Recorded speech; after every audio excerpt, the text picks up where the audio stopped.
దానికి నేను జైలుకెళ్ళే డే అయితే వచ్చేసింది. ఏముందో తెలియాలంటే వీడియో ఎండ్ వరకు చూడండి.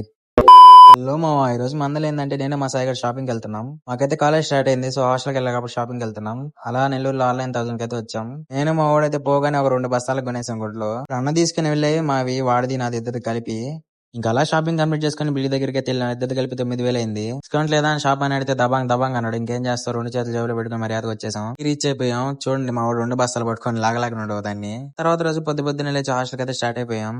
ఆటో నేను పాన్నా అంటే పోవట్లేదు సార్, లేని నేను తోలుతా అంటే లేదన్నాడు ఆయన. తోడుంటే వేరే లెవెల్ లో పోయినాము. అది కాకుండా ఈ రోజు 2 వేపీలు వచ్చారు మాతో పాటు. ఆ వేపీలు ఎవరో కాదు, మా అమ్మ మా ఫ్రెండ్ వాళ్ళ అమ్మ. జనరల్ సీట్స్ ఎక్క పైన చిక్కితే మా వాడు చూడండి ఫోన్ లో మునిగిపోయినాడు. అలా కావిలికి రీచ్ అయిపోయి హాస్టల్ రూమ్ చూసిన దానికి కూడా వచ్చేసాం. చూసుకున్న రూమ్ అయితే ఇదే. రూమ్ కి 6 మెంబర్స్ అంట, ఏసీ పెడతా అని చెప్పారు. సరే అని చెప్పాం. అలా హాస్టల్ చూసుకొని క్లాస్ దగ్గరికి అయితే పోయాం. క్లాస్ దగ్గర కూడా మా వాడు ఫోన్ అవతలట్లా. ఇదే మా క్లాస్ రూమ్. అలా నేను మా వాడు ఒక స్నాప్ తీసుకొని క్లాస్ రూమ్ లోకి అయితే వెళ్ళిపోయాం. అలా ఈవినింగ్ కాలేజ్ కంప్లీట్ చేసుకుని హాస్టల్కి వెళ్ళే లోపల ఇంకా 3 జాయిన్ అయ్యారు మా రూమ్ లో. వీళ్ళే అనమాట 3. నెక్స్ట్ వీడియోలో వీళ్ళ పేర్లు, వీళ్ళు ఎక్కడి నుంచి వచ్చారు మొత్తం చెప్తా. రోజుకైతే ఇంత మా వెళ్తే చిన్న గట్టి ఫాలో కొట్టు.